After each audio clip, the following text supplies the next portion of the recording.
নেইমারকে দেখে কেঁদে ফেলেছে বাচ্চা এই মেয়েটা। তাকে সান্ত্বনা দিতে নেইমার নিজেই বাচ্চাটাকে বুকে জড়িয়ে ধরে আদর করে দেয়।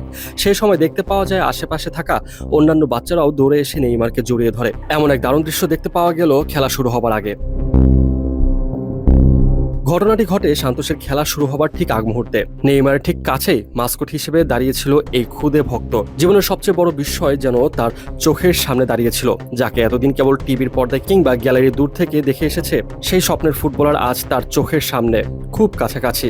প্রিয় ফুটবলারকে এভাবে সামনে থেকে দেখে আবেগ সামলাতে পারেনি ছোট্ট মেয়েটি। জাতীয় সঙ্গীত বাজতে না বাজতেই ডুকরে কেঁদে ওঠে এই শিশু ভক্ত। চোখের জলে যখন মেয়েটির গাল ভাসছিল, বিষয়টি চোখে পড়ে নেইমারের। জাতীয় সঙ্গীতে সুর মেলাতে মেলাতে পরম মমতায় একটু নিচু হয়ে বাচ্চাটাকে শক্ত করে বুকের সঙ্গে জড়িয়ে নেন তিনি। মুহূর্তের মধ্যে বাচ্চা মেয়েটা আনন্দে আপ্লুত হয়ে যায়।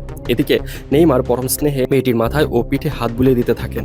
নিচু হয়ে তার চোখের জল মুছে দেন। কিছু মিষ্টি কথায় তাকে বোঝানোর চেষ্টা করেন।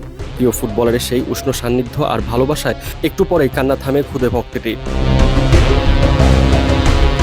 মাঠের লড়াই শুরু হওয়ার আগেই নেইমার ও তার ক্ষুদে ভক্তের এই নিখাত ভালোবাসা আদান প্রদানে থমকে গিয়েছিল পুরো স্টেডিয়াম। মিডসেল ফুটবল ক্লাবের বিপক্ষে রোমাঞ্চকর ম্যাচটি শেষ পর্যন্ত 1-1 ড্রয়ে নিষ্পত্তি হলেও 90 মিনিটের খেলাকে বহুদূর ঠেলে দিয়েছে এই মিষ্টি মুহূর্ত।